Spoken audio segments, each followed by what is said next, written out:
Et salut à toi, bienvenue sur cette nouvelle vidéo de la chaîne Investimo Performance, la chaîne de l'immobilier locatif à Oran. Aujourd'hui, je vais te parler de la section travaux. Forcément, en tant qu'investisseur, eh bien, tu devras passer par là. Les travaux, c'est super important au niveau fiscal, au niveau de l'optimisation de ton bien et évidemment au niveau de la plus-value latente. Mais avant ça, n'hésite pas à regarder en commentaire si tu souhaites aller plus loin dans l'investissement locatif et si tu souhaites voir du contenu de manière régulière de notre part, eh bien je t'invite à t'abonner à cette chaîne. Super. Donc, qu'est-ce qu'on va faire aujourd'hui? Aujourd'hui, je vais te brosser le portrait des artisans, des courtiers en travaux et des maîtres d'œuvre. C'est une question qui revient souvent. On a des fois difficile à distinguer quelle est la différence, que fait l'un, que fait l'autre, sur quoi s'étend totalement son travail, et on va voir ce que c'est. On va voir les différentes différences parce que ça sera déterminant dans ton choix pour l'exécution de tes travaux dans ton futur bien immobilier ou dans tes biens immobiliers que tu as déjà. Et ça peut faire vraiment une grande différence en termes de budget, en termes de responsabilité et de suivi. On va commencer par les artisans. Qu'est-ce que c'est qu'un artisan? Un artisan, c'est très simple.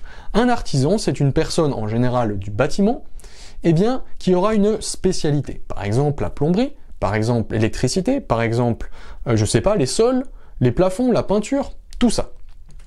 Cet artisan, tu vas le contacter par différents moyens, le bouche à oreille, internet, ou l'annuaire, ça peut arriver encore aujourd'hui.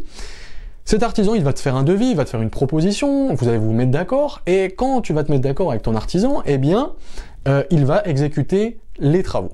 Ces travaux, il sera responsable de ces travaux, lui ou sa société, ok? Et il va te devoir évidemment les différentes assurances qui sont liées à son métier. C'est lui qui sera responsable du suivi et de la réalisation de ces travaux en particulier, ok?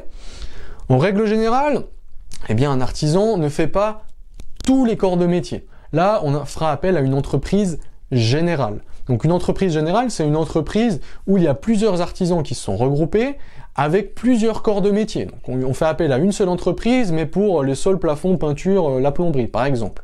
Ça, c'est possible aussi. En règle générale, il y a deux cas de figure. Soit l'artisan, il est très spécialisé, il fait un métier parfaitement bien, des fois ce sera plus cher, mais on sait que ce sera de la qualité. Et des fois, on peut voir les entreprises générales qui vont te faire un tarif un petit peu plus bas, mais ils ne seront pas forcément spécialisés, donc il y aura peut-être un corps de métier qui sera très bon, l'autre moins bien. Donc c'est ça aussi, au niveau de la qualité, on est moins sûr dans une entreprise générale.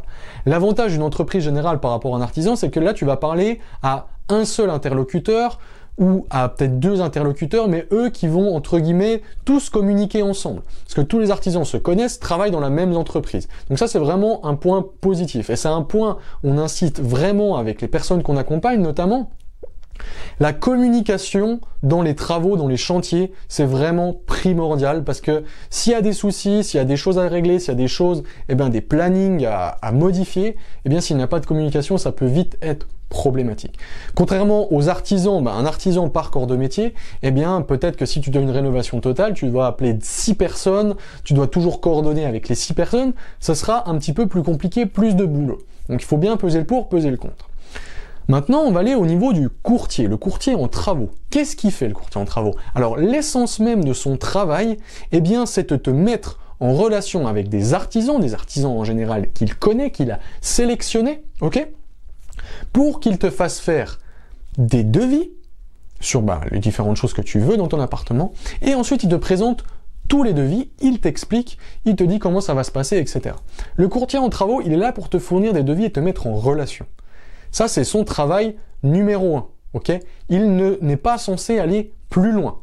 Alors des fois, il y a des courtiers en travaux qui sont plus professionnels, qui ont à cœur de réaliser la fin du chantier. Certains courtiers en travaux vont te donner les devis, vont te faire signer. Là-dessus, leur travail est terminé. Ils ne sont pas responsables de la réalisation des travaux, ni du suivi. Ok? Donc ça, faut bien le comprendre.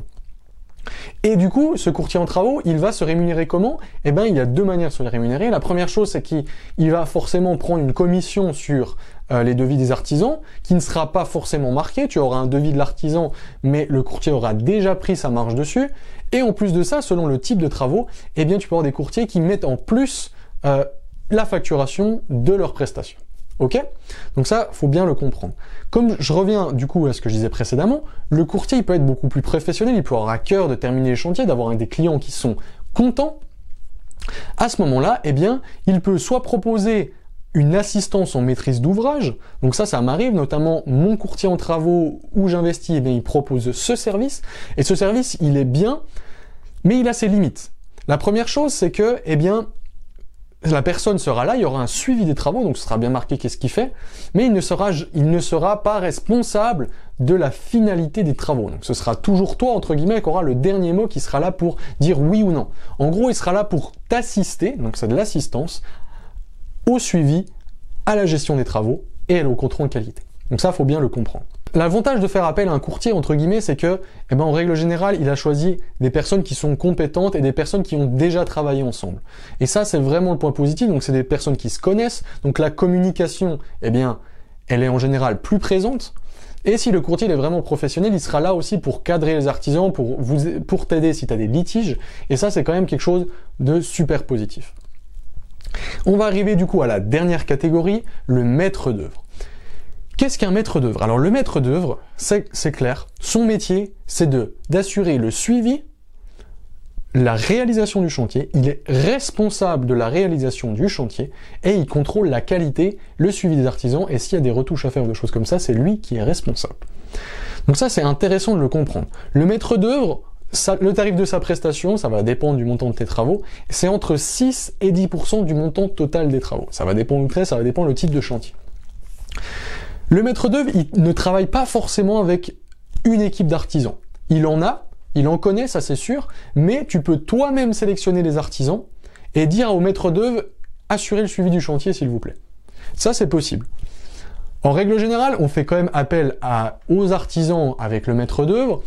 Oui et non, parce que dans un sens, ça va être un peu plus compliqué de négocier, mais l'avantage, c'est que c'est encore des personnes qui se connaissent, le maître d'œuvre les connaît, donc le suivi et la communication sera beaucoup plus simple. Ok ? Je pense que j'ai fait le tour des 3 différents corps de métier, on va dire, dans le milieu des travaux. Les travaux, c'est vraiment super important parce que c'est là où tu peux potentiellement gagner de l'argent, mais aussi malheureusement en perdre. Parce que s'il y a des coquilles, s'il y a des choses imprévues, eh bien ce sera forcément un budget plus conséquent que ce que tu avais prévu. Donc c'est pour ça qu'il faut bien sélectionner tes professionnels, ok? Et le deuxième conseil que je peux te donner, c'est dans tous les cas, même si tu fais appel à un maître d'œuvre, si tu fais appel à un assistant en maîtrise d'ouvrage ou à un courtier ou différentes personnes, il faut toujours avoir un minimum de présence dans le chantier, pas forcément physique, mais avec des appels, avec des groupes WhatsApp notamment, ça marche très bien.